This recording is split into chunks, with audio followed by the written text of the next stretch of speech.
ADX Florence es el lugar en donde la leyenda del narcotráfico enfrenta su más grande desafío. En este recorrido por uno de los centros penitenciarios más seguros y estrictos de Estados Unidos, conoceremos cómo el famoso líder del cártel de Sinaloa vive su día a día entre rejas. El 19 de julio de 2019, el Chapo ingresó a su celda de 75 toneladas en Florence, Colorado, poniendo fin a su reinado como el narcotraficante mexicano más buscado en Estados Unidos. Este momento no solo marcó el final del camino para el Chapo, sino que también el comienzo de su vida en esta miniatura versión del infierno que representa su celda. Señor juez, aquí en la cárcel saben que yo no sé inglés, y los fiscales que están al frente siempre me han traído copias en español con respecto a mi situación jurídica. Le dijeron a mi abogada que depositara aquí en la cárcel lo que me traía en español, que ellos me entregarían los documentos. Hasta el día de hoy no me los han entregado, indicó el capo sinaloense. También mencionó en una parte de la misma carta en la que se relata lo anterior, que su situación actual es lo más inhumana que jamás haya experimentado. Sufro dolores de cabeza todos los días. No he visto el sol ni respiro aire fresco desde que puse un pie en este país. Además me torturan durante 24 horas todos los días. Sin duda alguna, es evidente que no está pasando el mejor momento de su vida allí, pero les aseguro que la verdadera intriga radica en las medidas administrativas secretas existentes en este lugar y de las cuales los medios convencionales no se atreven a hablar. Pero antes de entrar en detalles sobre estas medidas y el destino del Chapo, quien está condenado a morir tras las rejas, necesito que primero comprendan por qué lo están sometiendo a tortura en una tierra extranjera. El nombre de pila del Chapo es Joaquín Guzmán Loera, aunque es bien sabido que ni siquiera necesita presentación.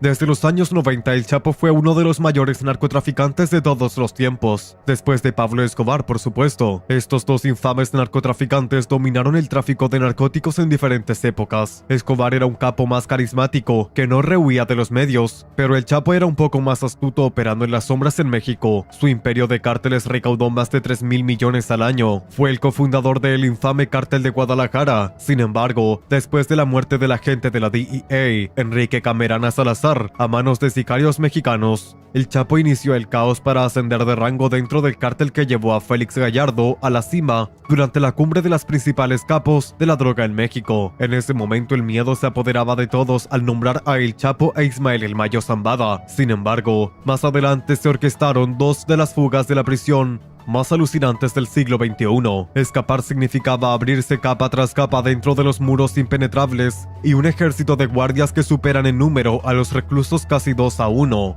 La primera fuga es una escena sacada de una película de ficción, pero cuando llega para este hombre, todo es posible. El 19 de enero de 2001, el Chapo escapó de una de las prisiones más seguras de México. Lo loco es que logró con la ayuda de los guardias y trabajadores de la prisión. Verás, uno de los guardias era un tipo llamado Francisco El Chito Camberos Rivera, quien colaboró con la esposa del jefe criminal, Emma Coronel Aispuro. El Chapo tenía todo planeado para escapar, y cuando llegó la hora de salir de la prisión, el Chito abrió electrónicamente la puerta de su celda, para luego ocultarlo dentro de un carrito de lavandería lleno de ropa sucia. Después comenzó a llevarlo a través de diferentes puertas hacia el corredor. Pero bueno, si recuerdas, era una prisión de máxima seguridad, y no un corredor sin vigilancia. Entonces la pregunta es, ¿cómo fue tan fácil llevarlos a través de los muchos puntos de control y de seguridad? La única explicación que puedo brindarte al respecto es que fue simple suerte. De hecho, esta aventura fue aterradora incluso para un tipo como el Chapo, y para poner eso en contexto, en un momento dado el guardia corrupto, el Chito, estaba tratando de convencer a un guardia de seguridad para que le permitiera pasar la puerta, pero en el proceso la tarjeta de lavandería comenzó a ser rechazada.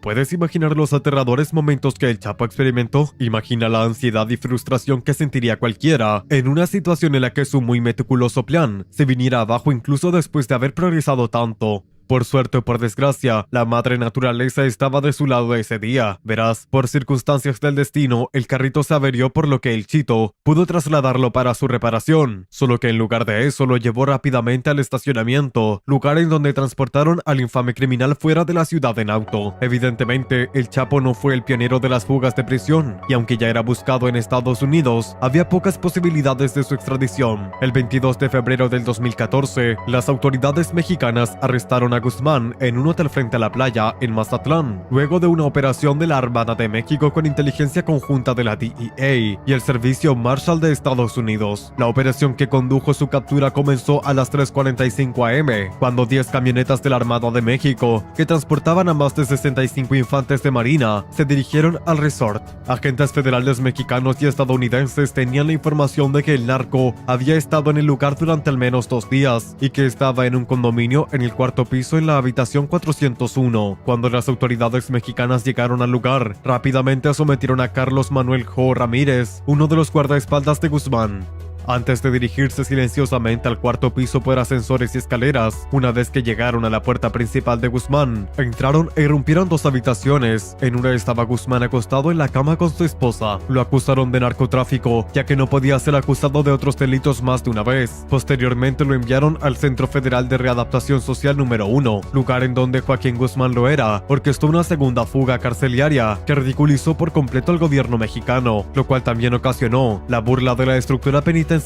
Sin duda alguna, este es el momento en que el Chapo Guzmán hace quedar en ridículo al gobierno mexicano. Veamos cómo sucedió. El 11 de julio de 2015, el Chapo fue visto en el área de las duchas de su celda, según lo capturado por las cámaras de seguridad. El área de las duchas en esta celda era el único punto ciego, y después de que los guardias no lo vieron durante 25 minutos en esas cámaras, el personal se preocupó y fue a buscarlo. Por desgracia, para cuando llegaron a la celda, Guzmán ya se había ido. Tengan en cuenta que esta era una de las prisiones de máxima seguridad en México, pero aún así el Chapo pudo orquestar una segunda fuga usando un túnel que va desde las duchas hasta un sitio de construcción residencial que estaba a poco más de 1 kilómetro de distancia. El túnel subterráneo que se utilizó para escapar tenía 10 metros de profundidad bajo tierra y Guzmán descendió con una escalera. En este lugar habían conductos de aire, luz artificial y materiales de construcción de alta calidad. Además encontraron una motocicleta. Las autoridades creían que se usaba para transportar materiales y posiblemente ahora al propio Guzmán lo era. Aunque el Chapo tuvo mucha ayuda del exterior para facilitar este escape, se hizo evidente que tenía acceso incomparable a recursos y mano de obra disponibles para ayudarlo en cualquier situación. Después de estos 2 escapes, parecía que México era muy incapaz de contener al notorio narcotraficante, dando espacio para que Estados Unidos intervenga. El 8 de enero de 2016, la residencia de El Chapo fue allanada por 17 infantes de marina del ejército mexicano y la policía federal. Esta casa en específico había estado bajo vigilancia durante más de un mes, lo cual no fue una operación al azar, puesto que las autoridades la invadieron gracias a la ayuda de los lugareños, los cuales habían informado de la presencia de personas fuertemente armadas alrededor de las entradas y salidas de la localidad. Las comunicaciones intervenidas indicaron que la casa estaba siendo preparada para la llegada de la abuela o la tía del infame criminal, lo que las autoridades sospechaban que era un código para un posible objetivo de alta prioridad para el Chapo. Por suerte o por desgracia, al momento en el que se llevó a cabo el asalto y antes de que las autoridades pudieran atravesar la puerta reforzada de acero a prueba de balas, el Chapo ya había escapado. Esto gracias a un túnel secreto de 1,5 kilómetros de distancia, y luego del escape,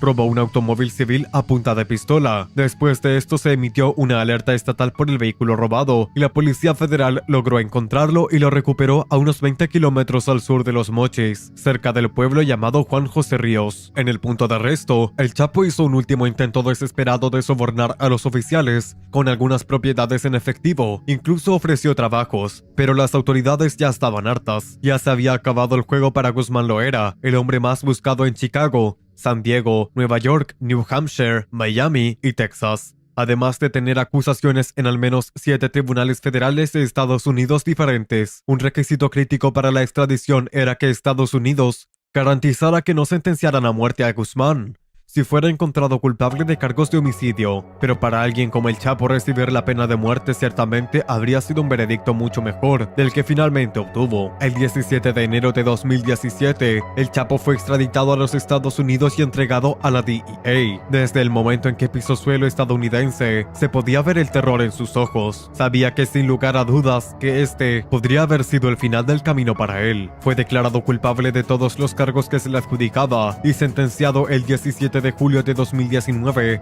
a cadena perpetua más 30 años, los cuales cumplirá en ADX Florence. ADX Florence alberga a algunos de los criminales más despiadados de nuestro tiempo. Estos tipos son monstruos sin ningún interés en el dinero o el poder. Todo lo que quieren es ver a nuestra gente sufrir de la manera más sádica. Ahora, en caso de que no lo supieras, podrías preguntarte, ¿por qué enviaron a El Chapo a esta prisión, la cual es una de las mejores y de máxima seguridad en todo Estados Unidos? La respuesta a eso se puede encontrar en la historia de fondo de por qué se creó inicialmente ADX y el tipo de trato inhumano al que son sometidos prisioneros tan siniestros como El Chapo. El 22 de octubre de 1983, Thomas Silverstein y Clayton Fontaine, miembros de la hermandad Aria, apuñalaron fatalmente a los oficiales penitenciarios Merle Klutz y Robert Hoffman en una penitenciaría estadounidense en Marion. Thomas caminaba por el pasillo con las manos esposadas frente a él, y luego, en lo que parecía una escena sacada de Matrix, se las arregló para que otro recluso le entregase un vástago y usó una llave casera para deshacer sus esposas. Luego aprovechó su oportunidad para atacar, apuñalando a Klutz varias veces. Unas horas más tarde, ocurrió un escenario similar con Clayton, usando la misma táctica. Sin embargo, cuando ocurrieron estos incidentes quedó claro que incluso entre los criminales más peligrosos, algunos necesitaban una instalación más intensa y segura, y así fue como nació la idea de ADX. En esta se alberga a personas sin consideración por la vida humana. Esta no es una prisión que dirigen los reclusos, la autoridad dirige la prisión. Esta instalación está en un complejo de aproximadamente 4.047 metros cuadrados en Florence, Colorado. El complejo correccional federal tiene 3 instalaciones correccionales, cada una con una clasificación de seguridad diferente. La mayor parte de la instalación está sobre el nivel del suelo y está diseñada para albergar a un máximo de 460 reclusos, pero por alguna razón nunca ha alcanzado su capacidad total. En noviembre de 2023, ADX alberga 332 reclusos en 6 unidades diferentes. Cada recluso ha sido enviado allí por mostrar signos demasiado peligrosos para estar retenido en una prisión normal. Y al igual que El Chapo, estas personas están confinadas en una celda de una sola persona durante 23 horas al día. Y cuando se les permite salir de su celda, solo se les permite estar en una celda un poco más grande por solo una hora, que podría ser entre las 1 a.m. y las 4 p.m. o cualquier hora elegida por los oficiales correccionales. Durante su tiempo libre de una hora, los llevan esposados con 1 o 2 grilletes, dependiendo de qué tan peligroso sea el recluso. El Chapo está constantemente siendo transportado por 2 grilletes, aunque no pueden arriesgarse a perderlo de vista ni siquiera por un segundo. En este momento recreativo del día, los reclusos son libres de moverse, hacer ejercicio o incluso meditar en un pozo subterráneo que parece una piscina vacía. Y sí, la piscina es más grande que su celda, pero aún así es mucho más pequeña de lo que piensas. Básicamente solo se pueden dar 10 pasos en línea recta o 30 en un círculo, lo que debería darte una idea clara de esta llamada área al aire libre. Sin embargo, no todos los reclusos enfrentan estas medidas estrictas. Cuanto más tiempo pasa una persona allí y más tiempo demuestran buen comportamiento, más tiempo pasan al aire libre. Sin embargo, si un recluso demuestra ser difícil, pueden pasar toda su condena encerrados en las inmediaciones de ADX. Por suerte o por desgracia, en lo que respecta a la dieta y la alimentación, las cosas empeoran. Se sirven alimentos y paquetes a los reclusos y se controlan adecuadamente para garantizar que no pueden ser utilizados para hacerse daños a sí mismos o a los funcionarios penitenciarios. También para asegurarse de que sus celdas se mantengan limpias. Los reclusos traídos de otros lugares pueden comer en un comedor compartido, pero los reclusos tan peligrosos como El Chapo obtienen sus comidas entregadas por oficiales correccionales. Una vez que El Chapo termina de comer esa bandeja de comida, es inspeccionada para asegurarse de que no se haya roto un pedazo para usarlo como arma. La celda del infame criminal tiene una cama, un escritorio y un taburete, todos construidos puramente de concreto. Al lado de la puerta hay un inodoro. Este inodoro está diseñado para una descarga a la vez,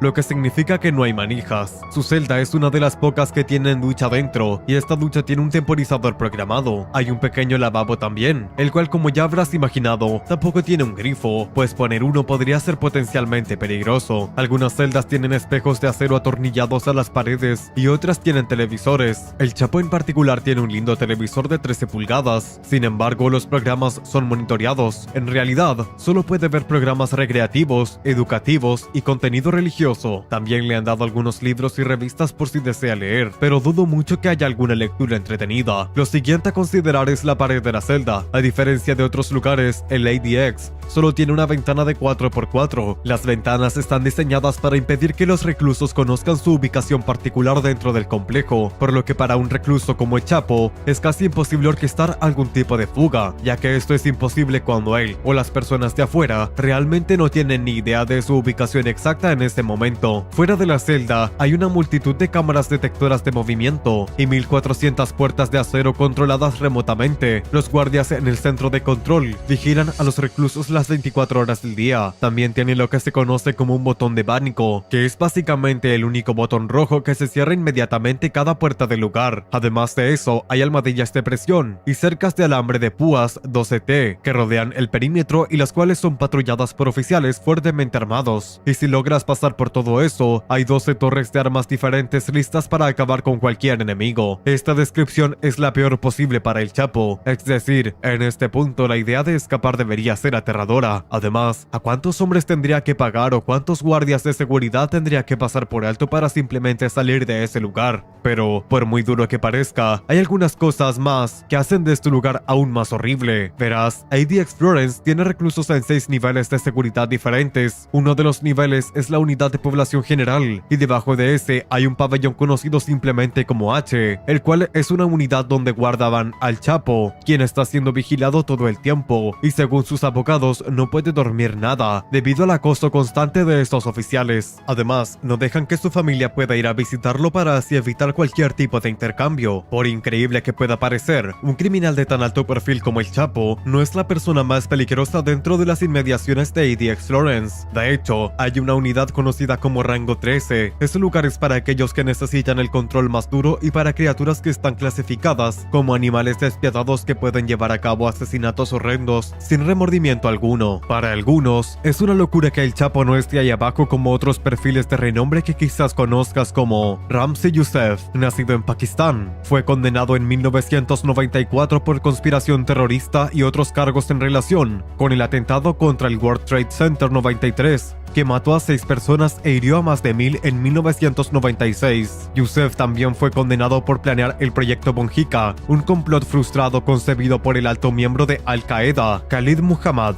para bombardear 12 aviones en 48 horas. Chapo ha hecho muchas cosas, pero algunos podrían argumentar que los crímenes de Ramzi realmente le otorgan un lugar en la lista de rango 13. Otro criminal perteneciente a este nivel de la institución de máxima seguridad es Zacharias Moussaoui. Es un ciudadano francés de origen marroquí que fue condenado por su participación en los ataques terroristas del 11 de septiembre de 2001 en Estados Unidos. Moussaoui fue arrestado un mes antes de los atentados, después de levantar sospechas en una escuela de vuelo en Minnesota, donde recibía entrenamiento de pilotaje. Fue acusado de conspirar con los secuestradores y de pertenecer a la red Al-Qaeda. En 2006, Moussaoui fue condenado a cadena perpetua, luego de ser declarado culpable de los cargos en su contra. Fue trasladado a la prisión de máxima seguridad ADX Florence. Entre los nombres que circulan también está Theodore Kaczynski, también conocido como el Luna Bomber. Es un matemático autodidacta y terrorista que perpetró una serie de atentados con bombas en los Estados Unidos entre 1978 y 1995. Sus ataques dejaron varios muertos y heridos. Kaczynski fue arrestado en 1996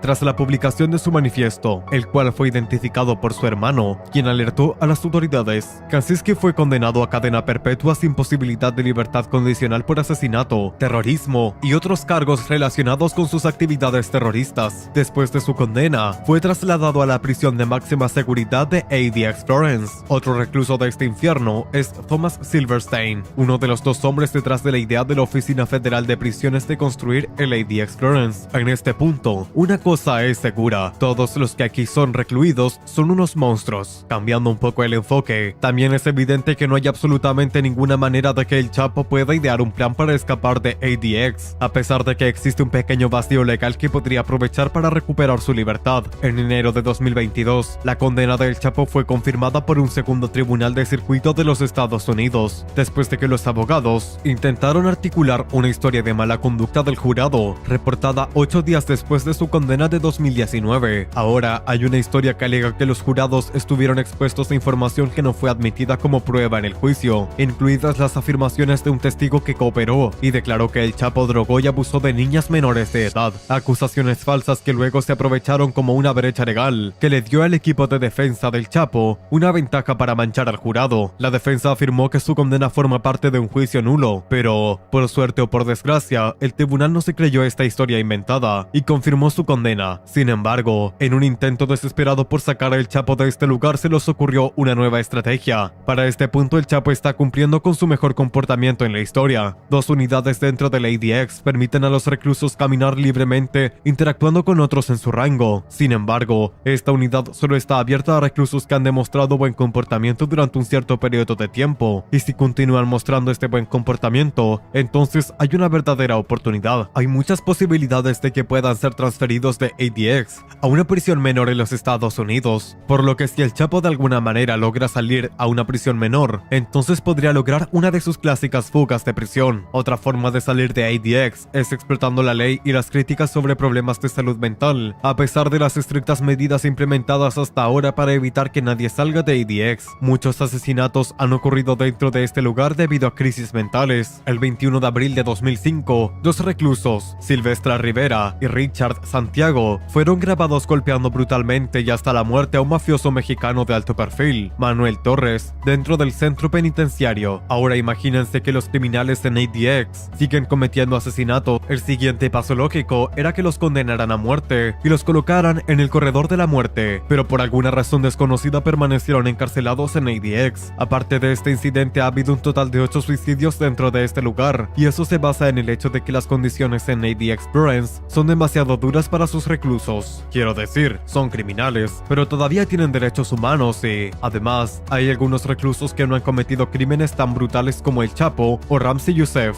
En 2012, 11 reclusos presentaron una demanda colectiva federal contra la Oficina Federal de Prisiones. La demanda alegaba abuso crónico y falta de atención adecuada a los prisioneros que padecen enfermedades mentales crónicas. También en 2020, un magistrado británico se negó a extraditar a Julian Assange, el fundador de la organización sin fines de lucro WikiLeaks, a los Estados Unidos, porque el magistrado consideró que sería sometido a régimen de aislamiento y a medidas administrativas especiales en ADX Florence. Por suerte para Assange, Estados Unidos y el Tribunal Supremo de Justicia de Inglaterra acordaron extraditarlo bajo la premisa de que no sería sometido a ninguna medida administrativa especial ni encarcelado en ADX. Y sí, se podría convencer a un juez competente de que el Chapo debería ser transferido a una prisión menor por motivos de buena conducta. Es una posibilidad remota, pero es más o menos su única esperanza en este momento. Esto puede combinarse con el hecho de que su encarcelamiento apenas cambió nada en México. El cártel de Sinaloa sigue siendo uno de los más poderosos y prolíficos organizaciones de narcotráfico. Todavía controla una red mundial de contactos que transportan cocaína colombiana y preparados mexicanos a los Estados Unidos, y también controla los puertos marítimos para recibir drogas y precursores químicos desde todo el mundo. Todo esto es gracias a los pasadizos multimillonarios construidos por el Chapo para contrabandear toneladas de marihuana y cocaína, y eso ni siquiera enfatiza los ejércitos de sicarios y ejecutores que están directamente involucrados en la extorsión, el secuestro y el lavado de dinero para el cártel. Quizás lo más importante es que el cártel continúa controlando lo que se conoce como la última milla en los Estados Unidos, usando la red de distribución mayorista para poner las drogas en manos de pandillas locales y traficantes callejeros. Después del arresto del Chapo, el cártel se dividió en facciones, una liderada por el Mayo, el antiguo socio de El Chapo, y la otra encabezada por sus hijos adultos conocidos como los Chapitos, usando su red en lugares altos y un amplio acceso a recursos para promocionar a un nuevo enemigo público, Nemesio Ceguera Cervantes, mejor conocido como el Mencho, el líder del cártel Jalisco Nueva Generación. Las fuerzas del Mencho están en aumento y solo ha existido durante aproximadamente una década, pero llegó al poder mucho más rápido que su rival de Sinaloa. Su influencia se extiende a lo largo de 6 continentes y 28 de los 32 estados de México. Las principales ciudades estadounidenses como la Chicago, Houston, Atlanta y Nueva York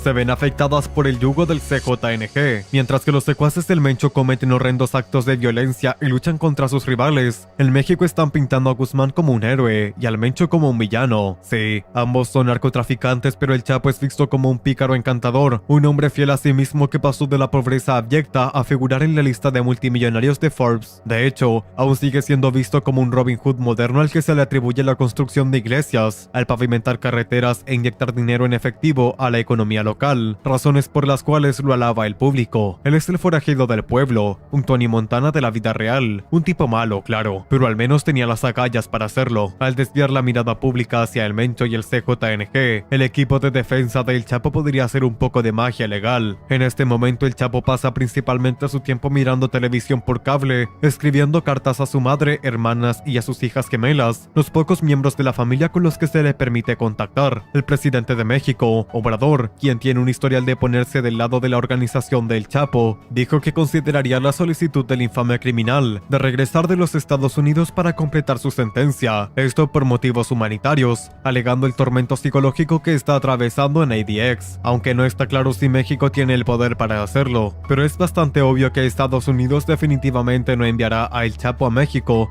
para que más tarde se escape y orqueste una reunión familiar. Lo que podría ser extremadamente hipócrita para algunos es que el Chapo sí es una figura criminal digna de estar dentro de las instalaciones de Lady X. De hecho, hace un par de años salió a la luz su perfil psicológico. Démosle un vistazo. La periodista Anabel Hernández, en su libro Los Señores del Narco, citó que los agentes de la Procuraduría General de la República, PGR, hicieron un exhaustivo análisis del perfil criminal de Guzmán Loera. Este estudio de expertos describió a El Chapo como un hombre egocéntrico, narcisista, astuto, perseverante, tenaz, meticuloso, selectivo y hermético, con una capacidad criminal alta y una adaptabilidad social media alta. Tras el juicio en Estados Unidos, se ratificó que Joaquín Guzmán Loera y su organización dependían del uso de la violencia para mantener su poder a lo largo de la región y más allá de esta. Recordaron autoridades judiciales que conocidos testificaron que Guzmán Loera dirigió a sus sicarios a secuestrar, interrogar, torturar y dispararle a miembros de organizaciones narcotraficantes rivales, a veces llevando a cabo los actos de violencia él mismo. Agentes de la extinta Procuraduría General de la República, PGR, destacaron respecto al carácter de Joaquín Guzmán Loera 3 rasgos que lo alejaban de ser un narco más del montón. De esta manera lo consideraron ingenioso, manipulador y encantador. Hernández escribió en su libro que hace 30 años era un hombre con fallas notables en el control de sus impulsos, tanto sexuales como agresivos, y presentaba baja tolerancia a la frustración. Con la información a la que tuvo acceso esta periodista, enfatizó que de manera contradictoria el capo, oriundo de la tuna, era un maestro en el arte de la seducción, y a la vez un hombre cruel, que solo buscaba el beneficio propio sin importarle que afecte a los intereses de los demás. El Chapo Guzmán señaló, igualmente, que era capaz de causar daño físico de manera casual y sin pensarlo, ya que las necesidades y los sentimientos de los demás no tienen sentido inmediato para él. Aún así,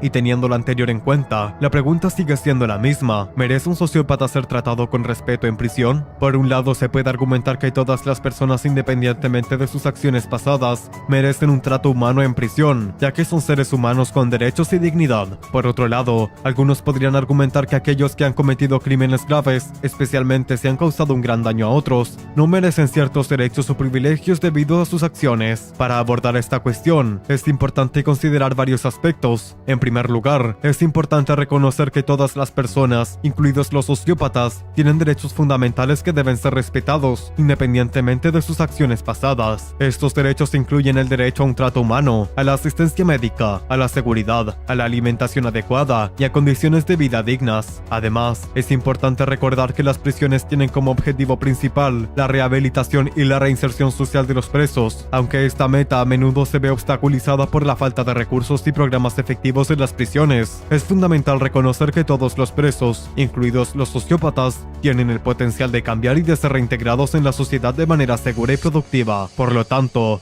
negarles un trato humano en prisión podría obstaculizar este proceso de rehabilitación y reinserción. Por otro lado, es comprensible que la sociedad exija un cierto castigo para aquellos que han cometido crímenes graves, especialmente si han causado un gran daño a otros. Sin embargo, es comprensible que la sociedad exija un cierto castigo para aquellos que han cometido crímenes graves, especialmente si han causado un gran daño a otros. Sin embargo, es importante encontrar un equilibrio entre el castigo y el trato humano, ya que privar a los presos de sus derechos fundamentales podría podría llevar a situaciones de abuso y violencia en las prisiones, lo que a su vez podría impedir la rehabilitación y la reinserción social. Al negarles un trato digno, se corre el riesgo de perpetuar un ciclo de violencia y abuso en el sistema penitenciario, lo que a su vez podría dificultar el proceso de rehabilitación de los presos. Por lo tanto, es fundamental reconocer que todas las personas, incluidos los sociópatas, merecen un trato humano en prisión para garantizar su seguridad, su bienestar y su capacidad de cambiar y reintegrarse en la sociedad. La posible transferencia del Chapo de ADX Florence a México sigue teniendo un tema de debate y controversia, aunque la idea ha sido planteada en varias ocasiones. Por otro lado, es comprensible que la sociedad exija un cierto castigo para aquellos que han cometido crímenes graves, especialmente si han causado un gran daño a otros. Sin embargo, es comprensible que la sociedad exija un cierto castigo para aquellos que han cometido crímenes graves, especialmente si han causado un gran daño a otros. Sin embargo, es importante encontrar un equilibrio entre el castigo y el trato humano, ya que privar a los presos de sus derechos fundamentales podría llevar a situaciones de abuso y violencia en las prisiones,